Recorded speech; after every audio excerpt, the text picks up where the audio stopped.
Have you ever noticed how some people seem to carry the world on their shoulders, even when no one can see it? Usagi from Alice in Borderland is exactly like that. A rabbit that runs, yet carries invisible scars that shape every step she takes. What many do not understand is that her strength does not come from easy choices, but from traumas that could have broken anyone. And if I told you that the way she deals with pain, guilt, and loneliness could reveal something about you too, get ready, because we are going to dive into a journey where courage and vulnerability mix and where freedom always seems to be on the edge of the abyss. But first, if you are a fan of cinema psychology and want to understand the mind behind your favorite character, subscribe to the channel so you do not miss any video.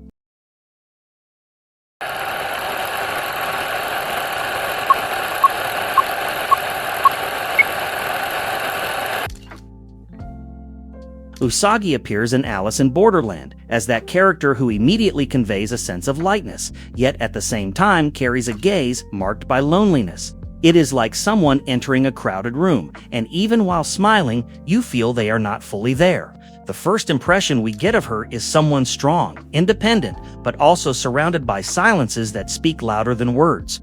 Who has never met someone like that, who seems to have learned to fend for themselves too early? Her name, Usagi, which means rabbit, already creates a powerful metaphor. The rabbit is agile, always alert, ready to run from any threat. She is the same way, always attentive, prepared, and suspicious. But this same rabbit in collective imagination is also fragile, vulnerable, almost defenseless against larger predators.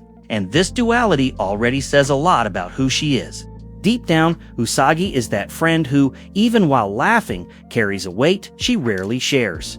The viewer realizes that her strength does not come from a place of stability, but from survival. It is like when someone grows up in a difficult environment. They learn to be strong, not because they want to, but because they have to. Those who have had to grow up too fast know exactly how this posture shapes the way they see the world. Unlike other characters who arrive in Borderland with a group or some support network, Usagi is the embodiment of the solitary journey. Life had already trained her to trust only herself. This makes her fascinating, because her courage is not performative. It is not to impress anyone. She simply does not know any other path. And it makes us think how many of us also learned to walk alone, even while desiring company. She is an explorer, literally. Before Borderland, she already lived in contact with nature, climbing mountains with her father. This detail may seem small, but it defines her essence. Someone who finds strength in challenge, who feels freedom in risk. Those who prefer the top of the mountain to the comfort of the asphalt understand this spirit well. It is as if by climbing she reconnects with something the city never offered. But it is curious how this love for nature contrasts with the hostile world she falls into. An urban, claustrophobic setting, full of violence and manipulation. There, where everything is false and built to test limits, Usagi becomes even more authentic. It is almost poetic to think that she, so connected to outdoor life, must fight for survival in an environment where humanity seems to suffocate. Next to Arisu, we see another side of her, someone who knows how to care, but also allows herself to be cared for, even if reluctantly. This exchange is powerful because it shows that, despite all emotional isolation, she still seeks real connections. How many times do we do the same? We pretend to handle everything, but deep down we wish someone would notice our cracks and stay close. Usagi is therefore presented as a living paradox, independent yet craving affection, strong yet marked by vulnerabilities. She is the portrait of people who seem to have everything under control but carry invisible scars. And perhaps that is precisely why the audience connects so much with her, because, in a way, we have all been that lost rabbit in a labyrinth. But the real question is, where does this silent weight she carries come from? Usagi's story begins long before Borderland. Daughter of a renowned mountaineer, she grew up watching her father challenge mountains and the limits of nature. For many people, this sounds inspiring, but for a child, it can also be a burden. From an early age, she lived in the balance between admiration and pressure, as if she constantly had to prove that she was worthy of carrying that legacy. And those who have grown up in the shadow of someone admired know exactly how heavy that can feel. Her father was not just an adventurer, but someone obsessed with challenges. This means their relationship was shaped more by silences than by hugs. Usagi learned that to deserve love, she had to meet this ideal, which is devastating for any young person. It is like when someone grows up feeling that nothing they do is enough, even if they try beyond measure. And here lies the irony. The passion for mountains that should have united father and daughter also became a barrier. While climbing, Usagi drew closer to him, but at the same time distanced herself from ordinary life. While other teenagers experienced parties, loves, and friendships, she hung on rocks, trying to reach something bigger than herself. It is almost as if she traded adolescence for an endless endurance training.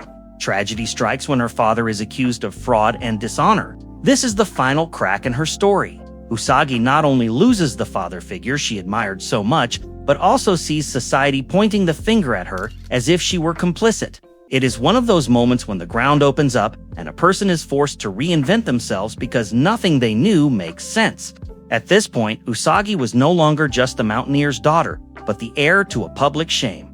This leads her to isolate even more, to trust others even less. When the world looks at you and sees only the mistakes of someone close, it is difficult to believe that human connections are safe. Many of us have already experienced something similar, being judged for stories we did not even choose. This burden weighs even more in Borderland, where survival depends not only on physical strength, but on trust among players. For someone like Usagi, trusting is an almost impossible act. It is as if she were climbing an invisible mountain. Every step requires effort. Every bond created threatens to collapse. And that explains why, even being generous, she always keeps a foot back. In this case, solitude is not merely circumstantial. It is part of her identity, an armor created by life. In Borderland, this solitude becomes both a trump card and a prison. On one side, she depends on no one to survive. On the other, this same isolation prevents her from fully engaging in relationships that could save her soul. How many times do we also do this, thinking that independence means cutting off everything else? Usagi's journey, therefore, is marked by an open wound, the weight of carrying a legacy she never asked for. She is a survivor not only of the game's trials, but of life itself before it. To truly understand how she became this resilient yet shadowed figure, we need to face the traumas that shaped her essence. Internal conflicts and traumas. The first major trauma of Usagi is the weight of her relationship with her father. For her, love has always been conditional on performance, on overcoming, on being strong enough. This pressure turned into an invisible scar that accompanies her in every choice. After all, how can someone trust free and light relationships if the first experience of love demanded something almost superhuman? From them, there is also the trauma of her father's reputation falling. When he was accused of fraud, Usagi lost not only a role model, but her own identity. She no longer knew if she was the daughter of a hero or of a fraud. This internal dilemma is brutal because it strikes at the root of self-esteem. If the person I admire is not who I thought, then who am I? Another strong conflict is loneliness. It is not only the fact of being physically alone, but also feeling incapable of belonging. Her entire life was taught climbing mountains, but never building lasting bonds, and this emptiness comes at a high price. How many people feel exactly like that, surrounded by people, but still feeling like they do not fit anywhere? The fear of vulnerability is another ghost that follows Usagi for her. Opening up means risking being betrayed, abandoned, or judged. That is why, even when she finds someone she can trust in Arisu, she takes time to lower her defenses. This emotional barrier is the typical dilemma of someone who has been hurt too much and believes staying closed off is a form of self-protection. There is also an internal conflict between freedom and imprisonment. She loves the feeling of getting lost in the mountains, but at the same time feels the weight of living under her father's shadow and later under the cruel rules of Borderland. It seems contradictory, a lifetime seeking freedom, yet always chained to expectations or deadly games. Who has never felt this irony of wanting to fly but being imprisoned inside? We cannot forget guilt. Usagi silently carries the idea that maybe she did not do enough for her father, or that in some way she is responsible for the shame that fell on the family. This guilt is irrational but real. It is like those guilt feelings we carry without reason, yet still shape every decision, like a shadow that insists on following us. In addition, there is the struggle against existential emptiness. In Borderland, what she faces the most is not only the games, but the question is it worth fighting? This question is not small. It runs throughout the story because Usagi needs to find meaning in continuing to breathe even when the world around her seems to have become an enormous battlefield. These traumas together form Usagi's internal map: conditional love, loneliness, fear of vulnerability, imprisonment in search of freedom, guilt, and emptiness. It is an emotional labyrinth that explains much of her behavior and the way she sees the world. But the big question is, how do all these traumas end up shaping her choices and personality in Borderland? All these traumas turned Usagi into someone who lives on the border between strength and fragility. Her personality is marked by resilience, but not that motivational manual resilience. It is a hard resilience, born from the need to survive in hostile environments, both in real life and in Borderland. She is not strong because she chose to be, but because there was no other option. The isolation she experienced from an early age made her extremely self-sufficient. This explains why she survives so well alone in the first moments of the series. But at the same time, this self-sufficiency creates a dilemma. Trusting someone seems too dangerous. Every choice she makes carries this tension. Rely only on herself or risk opening space for another. Her fear of vulnerability makes her always maintain a mask of coldness. But those who observe closely realize it is not real coldness, but a defense mechanism. This posture shapes her decisions. She hesitates before trusting, takes time to create bonds, and only takes a step when she feels safe. Many of us do the same. We build walls around our emotions and call it prudence. The guilt she carries also influences her way of acting. In several moments, she puts herself at risk, almost as if she needed to punish herself or prove that she deserves to keep living. This type of choice is not conscious, but it is clear to anyone analyzing it. It is like when someone, without realizing it, always accepts less than they deserve because they believe they are not worthy of something. Better, the conflict between freedom and imprisonment directly reflects the way she deals with the game. On the outside, she seems free, courageous, capable of challenging any rule. But on the inside, she lives in an emotional prison made of memories, expectations, and past pains. Her choices therefore oscillate between moments of boldness and withdrawal. As if constantly testing the bars of this invisible prison, existential emptiness is perhaps the strongest factor shaping her decisions. Unlike other characters who fight only for survival, Usagi seeks a reason to fight. That is what brings her closer to Urasu. It is not just the fight for life, but the search for meaning. When someone finds a why, even the greatest challenges stop being only pain and become learning at the same time. Her traumas also give her a rare kind of sensitivity. She recognizes the pain of others because she carries her own.